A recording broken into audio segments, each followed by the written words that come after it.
আজ 17ই অক্টোবর। আপনি কি জানেন আজকের দিনের মধ্যে গুরুত্বটা কি? আজকের দিনের মধ্যে কি হয়েছিল? আজকের দিনে 1903 খ্রিস্টাব্দে আমেরিকার রাইট ভাতৃদ্বয় অর্থাৎ উইলবার রাইট ও অরভিল রাইট প্রথম সাফল্যের সঙ্গে উড়োজাহাজ উড্ডয়ন করেন। আজকের দিনে 1905 খ্রিস্টাব্দে রবীন্দ্রনাথ ঠাকুর বঙ্গভঙ্গের প্রতিবাদে বাংলার মাটি বাংলার জল গানটি রচনা করেন। আজকের দিনে 1920 খ্রিস্টাব্দে তৎকালীন রাশিয়ার তাশখন্দে ভারতীয় কমিউনিস্ট পার্টি গঠিত হয়। আজকের দিনে 1924 খ্রিস্টাব্দে মহাত্মা গান্ধী হিন্দু মুসলিম সমৃদ্ধির জন্য আমরণ অনশন শুরু করেন। আজকের দিনে 1774 খ্রিস্টাব্দে লালন ফকির জন্মগ্রহণ করেন। এমনকি তিনি আজকের দিনে 890 খ্রিস্টাব্দে মারাও গিয়েছিলেন। তিনি ছিলেন একজন বিখ্যাত বাউল সাধক, গায়ক, গীতিকার এবং অসংখ্য গানের রচয়িতা।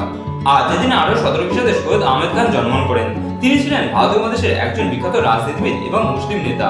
তিনি প্রথম দিকে হিন্দু মুসলিম সম্প্রীতির পক্ষে থাকলেও পরবর্তীকালে তিনি হিন্দু বিদ্বেষী হয়ে ওঠেন এবং ব্রিটিশদের সাথে হাত মিলিয়ে পৃথক পাকিস্তান দেশের দাবি করতে থাকেন। আজ যেদিনে 1970 খ্রিস্টাব্দে অনিল কুম্বলে জন্মগ্রহণ করেন। তিনি ছিলেন একজন ভারতের প্রাক্তন আন্তর্জাতিক ক্রিকেটার। আজ যেদিনে 1979 খ্রিস্টাব্দে কমলিনী মুখোপাধ্যায় জন্মগ্রহণ করেন। তিনি ছিলেন একজন ভারতীয় চলচ্চিত্র অভিনেত্রী। আজ যেদিনে 1933 খ্রিস্টাব্দে শৈলেন্দ্র চন্দ্র চট্টোপাধ্যায় মারা যান। তিনি ছিলেন ব্রিটিশ বিরোধী স্বাধীনতা আন্দোলনের একজন অংশগ্রহণকারী বিখ্যাত ভারতীয় বাঙালি বিপ্লবী। আজ যেদিনে 1954 খ্রিস্টাব্দে সত্যেন্দ্রনাথ মজুমদার মারা যান। তিনি ছিলেন একজন বাঙালি লেখক এবং সম্পাদক। আজ যেদিনে 2024 খ্রিস্টাব্দে দেবরাজ রায় মারা যান। তিনি ছিলেন একজন বাঙালি চলচ্চিত্র অভিনেতা। ভিডিওটা কেমন লাগলো সেটা কমেন্ট বক্সে কমেন্ট করে জানান। ভিডিও যদি ভালো লাগে থাকে তাহলে একটা লাইক করে দেবেন। ভিডিও থেকে যদি আপনি নতুন কোনো তথ্য জানতে পারেন তাহলে আপনি আপনার ভিডিওটা শেয়ার করে তাদের জানার সুযোগ করে দেবেন।